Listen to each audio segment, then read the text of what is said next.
നമസ്കാരം, ഞാൻ വിവേക് ബാലകൃഷ്ണൻ. മലയാളത്തിന്റെ സ്വകാര്യ അഹങ്കാരം എന്ന് നമുക്ക് വിശേഷിപ്പിക്കാൻ പറ്റുന്ന ഒരു മനുഷ്യൻ തന്നെയാണ് സാക്ഷാൽ AR റഹ്മാൻ. അദ്ദേഹം ഒരു മലയാളിയാണ്, RK ശേഖറിന്റെ മകനാണ്. പിന്നീട് 23-ാമത്തെ വയസ്സിലാണ് അദ്ദേഹത്തിന്റെ ഫാമിലി മൊത്തം ഒരു മുസ്ലിം മതത്തിലേക്ക് മാറുന്നത്. പിന്നീട് അദ്ദേഹം ലോകം കണ്ട മ്യൂസിഷ്യനായി മാറുന്നു. അദ്ദേഹത്തിന്റെ പാട്ടുകളൊക്കെ നമ്മൾ ഓരോ ദിവസവും ഏറ്റുപാടിക്കൊണ്ടിരിക്കുന്ന പാട്ടുകളാണ്. അത്രയും ഒരു മഹാനായ മനുഷ്യൻ കഴിഞ്ഞ ദിവസം ഒരു ഇന്റർവ്യൂവിൽ വന്നിരുന്ന് പറയുകയാണ്, എനിക്ക് 8 വർഷമായിട്ട് പാട്ടുകളൊന്നുമില്ല, അല്ലെങ്കിൽ ഇന്നെ അടിച്ചമർത്തുകയാണ്. അതിന്റെ മെയിൻ റീസൺ എന്ന് പറയുന്നത് എൻ്റെ മതമാണ്, ഞാനൊരു മുസ്ലിം ആയതുകൊണ്ടാണ് എന്നാണ്. എനിക്ക് ആ വാക്കുകൾ കേൾക്കുമ്പോൾ, അല്ലെങ്കിൽ ആ മനുഷ്യനിപ്പോൾ ഞാൻ കാണുമ്പോൾ എനിക്ക് വളരെയധികം സഹതാപം തോന്നുന്നു. വലിയൊരു അപകർഷതാ ബോധത്തിൽ നിന്നും വരുന്ന വാക്കുകളാണത്, ഒരു സംശയമില്ല. AR റഹ്മാൻ ഇത്രയും കാലം നെഞ്ചിലാറ്റിയവരൊക്കെ ഇപ്പോൾ ആരായി എന്നുള്ളൊരു ചോദ്യം വളരെ പ്രശസ്തമാണ്.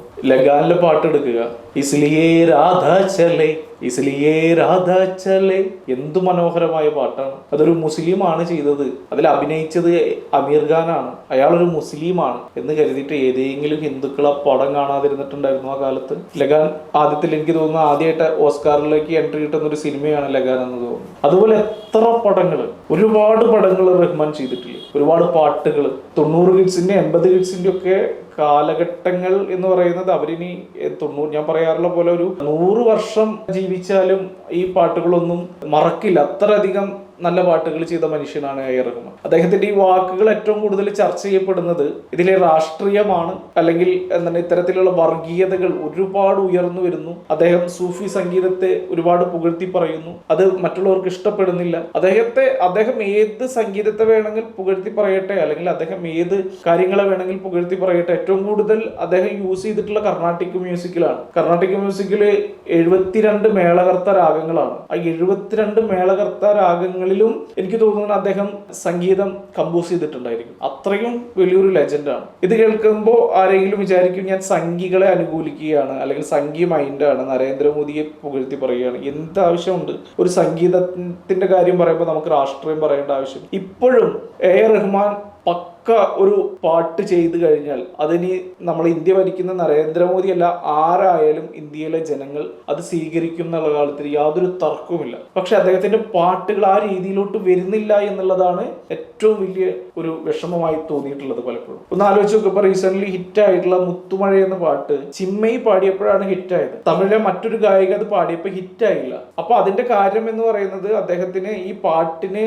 വേണ്ട ആളെ തെരഞ്ഞെടുക്കാൻ പോലും അദ്ദേഹത്തിന്റെ ചിന്തകൾ പാളിപ്പോകുന്നു എന്നുള്ളതാണ്, അല്ലെങ്കിൽ അതിന് മറ്റു പല തടസ്സങ്ങളും നേരിടുന്നു എന്നുള്ളതുമാണ്. മാത്രമല്ല AR റഹ്മാൻ എന്ന് പറയുന്ന സംഗീതജ്ഞന് ഏറ്റവും കൂടുതൽ അദ്ദേഹത്തിന്റെ ചോര ഊറ്റിക്കുടിച്ച 2 സംവിധായകരാണ് ശ്രീ മണിരത്നവും അതുപോലെ തന്നെ ശങ്കറും. ഇവര് രണ്ടുപേരും ഇപ്പോൾ അധികം സിനിമകൾ ചെയ്യുന്നുണ്ടെങ്കിൽ തന്നെ ഒരു 6-7 വർഷത്തിന്റെ ഗ്യാപ്പ് വരുന്നുണ്ട്, 4-5 വർഷങ്ങളുടെ ഗ്യാപ്പ് വരുന്നുണ്ട്. ആ ഗ്യാപ്പിൽ വരുന്ന പടങ്ങളാണെങ്കിൽ വേണ്ട രീതിയിൽ ശ്രദ്ധിക്കപ്പെടുന്നുമില്ല. ഇപ്പൊ മണിരത്നത്തിന്റെ ഈ പറയുന്ന സിനിമയിലെ പാട്ട്, ഈ മുത്തുമഴ എന്ന് പറയുന്നത് തന്നെ മണിരത്നത്തിന്റെ സിനിമയിലെ പാട്ടാണ്. അത് എത്ര പേര് കണ്ടു? അപ്പോ ഈ ജനറേഷൻ ഗ്യാപ്പ്, അല്ലെങ്കിൽ മാറി മാറി വരുന്ന ജനറേഷനിൽ ഉണ്ടാവുന്ന മാറ്റങ്ങളാണ് ശ്രീ AR റഹ്മാന് സംഭവിച്ചിട്ടുള്ളത്. അദ്ദേഹത്തിന് ഇപ്പോ 60 വയസ്സാവാൻ പോവുകയാണ്. 50കളിൽ എത്തി നിൽക്കുന്ന AR റഹ്മാൻ ഒരു 23-ലോ 24-ലോ എത്തി നിൽക്കുന്ന ഒരു യങ് ജനറേഷനെ സന്തോഷിപ്പിക്കുന്ന രീതിയിൽ പാട്ട് ചെയ്തെങ്കിൽ മാത്രമേ പിടിച്ചു നിൽക്കാൻ പറ്റുള്ളൂ. അവരുടെ പൾസ് അറിഞ്ഞെങ്കിൽ മാത്രമേ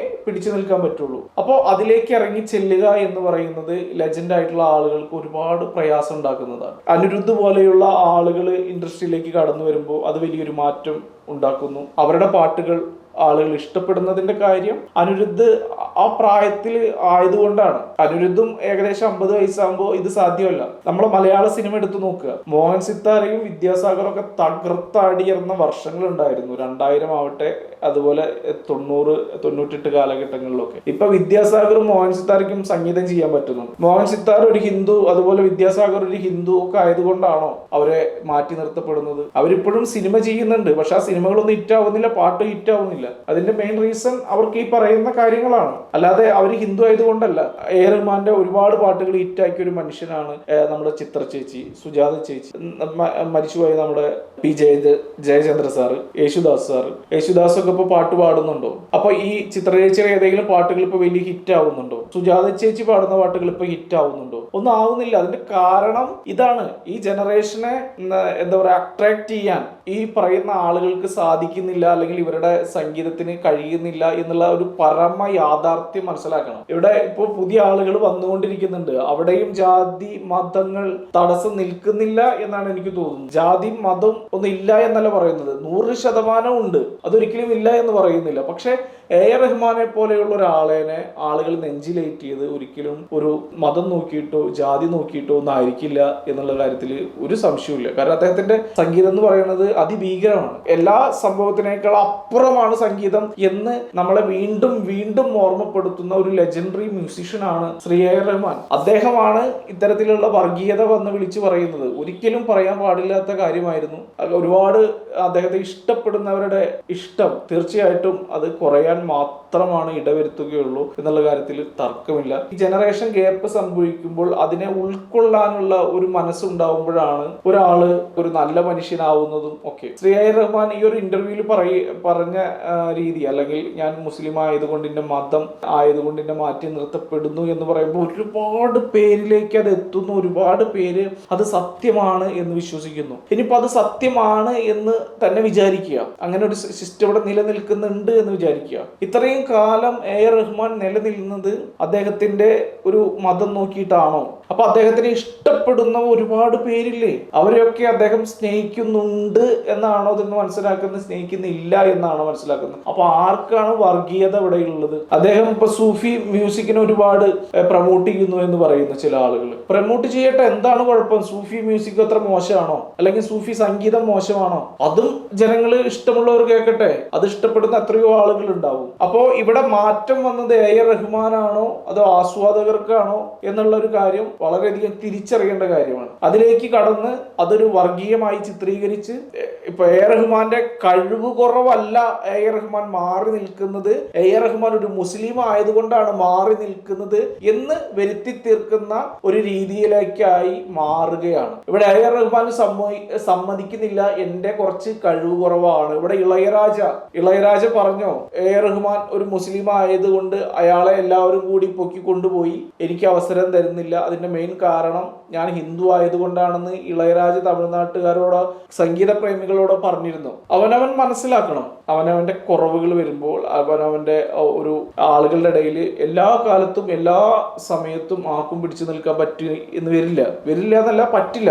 രജനീകാന്തിന്റെ സിനിമകൾ തന്നെ എത്ര ഫ്ലോപ്പാണ് ഇന്ത്യൻ സൂപ്പർ സ്റ്റാർ എന്ന് വിളിക്കുന്ന രജനീകാന്തിന് സംഭവിച്ചിട്ടുള്ളത്. രജനീകാന്ത് ഓരോ പടം ആ പൊട്ടുമ്പോഴൊക്കെ ഈ പറയുന്ന രജനീകാന്ത് ഇവിടെ വന്ന് പറഞ്ഞു, ഞാനൊരു ഹിന്ദു ആയതുകൊണ്ട് ഇന്നെല്ലാവരും തഴയുന്നു, എന്റെ പടം വിജയിക്കുന്നില്ല എന്ന് പറഞ്ഞു. അപ്പോ ഒരു വിജയം എന്ന് പറയുന്നത് ഒരുപാട് ഫാക്ടുകൾ അതിനകത്ത് ഉണ്ടാവും. അങ്ങനെ സംഭവിക്കുമ്പോൾ മാത്രമാണ് ഒരു സംഭവം ഹിറ്റ് ആവുന്നത്. അല്ലാതെ ഒരു വ്യക്തിയുടെ ഒരു കഴിവ് കൊണ്ട് മാത്രം ഒരു കാര്യം ഹിറ്റ് ആവില്ല. പക്ഷെ ഹിറ്റായ ഒരു കാര്യത്തെ ഒരാളിലേക്ക് കേന്ദ്രീകരിപ്പിക്കാൻ സാധിക്കും. അതാണ് റഹ്മാന്റെ കാര്യത്തിലും സംഭവിച്ചിട്ടുള്ളത്. ഗായകനാവട്ടെ ഗായികയാവട്ടെ അതിനെ നോക്കാതെ ഡയറക്റ്റ് നമ്മൾ പോകുന്നത് പലപ്പോഴും റഹ്മാന്റെ സംഗീതത്തെ കുറിച്ച് സംസാരിക്കുകയാണ് ചെയ്യുന്നത്. ആ സംഗീതം അമൂല്യമാവുന്നത് അതിന്റെ പാട്ട് പാടിയ ആളുടെ കഴിവും കൂടിയാണ് എന്ന് പലപ്പോഴും പല ആളുകളും മറന്നു പോകുന്നുണ്ട്. അപ്പോൾ അമിതമായിട്ടുള്ള ഒരു പ്രോത്സാഹനവും അമിതമായിട്ടുള്ള കട്ടയമ കയറ്റി വയ്ക്കുന്ന ഒരു പരിപാടി റഹ്മാനെ സംബന്ധിച്ചിടത്തോളം ഉണ്ടായിട്ടുണ്ടായിരുന്നു. അദ്ദേഹത്തിന്റെ പാട്ടുകൾ മോശം പറയാന്നല്ല, ആ ഒരു സംഭവം എല്ലാ കാലത്തും തനിക്ക് ഉണ്ടാവണം എന്ന് റഹ്മാൻ ചിന്തിക്കുന്നുണ്ടെങ്കിൽ അത് ശുദ്ധ മണ്ടത്തരമാണ് എന്ന് മാത്രമാണ് പറയാൻ പറ്റുള്ളൂ. അല്ലെങ്കിൽ ഈ മനുഷ്യനൊക്കെ ഇങ്ങനെ എന്തുകൊണ്ടാണ് ഇങ്ങനെ ചിന്തിച്ചു പോകുന്നത്? ഇപ്പൊ നരേന്ദ്രമോദി സർക്കാരിന്റെ സംഘികളോ അദ്ദേഹത്തിനെ മാറ്റി നിർത്തുക എന്ന് വിചാരിക്കുക, മാറ്റി നിർത്തി എന്ന് കരുതുക, മാറ്റി നിർത്തട്ടെ എന്ന്, അല്ലെങ്കിൽ മാറ്റി നിർത്തുന്ന അദ്ദേഹം പറഞ്ഞ പോലെ റഹ്മാനെ ഈ പറയുന്ന സംഘികളും നരേന്ദ്രമോദി മാറ്റി നിർത്തി. റഹ്മാൻ ജീവിക്കുന്നത് ഇന്ത്യയിലാണ്. ആ ഇന്ത്യയിൽ റഹ്മാന് സ്വതന്ത്രമായി സംഗീതം ചെയ്യാനുള്ള അവകാശമുണ്ട്. അത് കേൾക്കാനുള്ള അവകാശം ഇന്ത്യയിലെ ജനങ്ങൾക്കുമുണ്ട്. അദ്ദേഹം മ്യൂസിക് ചെയ്യട്ടെന്നേ, അത് നല്ലതാണെങ്കിൽ ഇപ്പോഴും ജനങ്ങൾ സ്വീകരിക്കും. ഇത് എന്താണ്, എന്റെ കുഴപ്പമല്ല, ജനങ്ങളുടെ കുഴപ്പമാണ്, ഇവിടുത്തെ സർക്കാർ സർക്കാരിന്റെ കുഴപ്പമാണെന്ന് എന്തിനാണ് റഹ്മാൻ പറയുന്നത്? ആ പറയുന്നത് തന്നെ അദ്ദേഹത്തിന്റെ ഒരു മതചിന്ത ഉണരുന്നു, അദ്ദേഹം കൂടുതൽ ഒരു വേറെ രീതിയിലോട്ട് ചിന്തിക്കുന്നു എന്നുള്ളതാണ് മനസ്സിലാക്കാൻ തോന്നുന്നത്. അല്ലാതെ ഇവിടുത്തെ സൊസൈറ്റീനെ കുറ്റം പറയുക, തന്റെ കഴിവുകൾ കൂടുതൽ പരിപോഷിപ്പിക്കുന്നതിനേക്കാൾ അപ്പുറത്തേക്ക് ഇതുവരെ അദ്ദേഹത്തിന്റെ സംഗീതം കേട്ടവരെയൊക്കെ നിഷേധിക്കുന്ന രീതിയിലുള്ള ഒരു പ്രസ്താവന ഇറക്കുക, ഇതൊക്കെ ഒട്ടും തന്നെ ഒരു സർഗാത്മകത ഉള്ള ഒരു പ്രതിഭയ്ക്ക് ചേർന്നതല്ല എന്ന് മാത്രം പറഞ്ഞുകൊണ്ട് നിർത്തുന്നു. നന്ദി, നമസ്കാരം.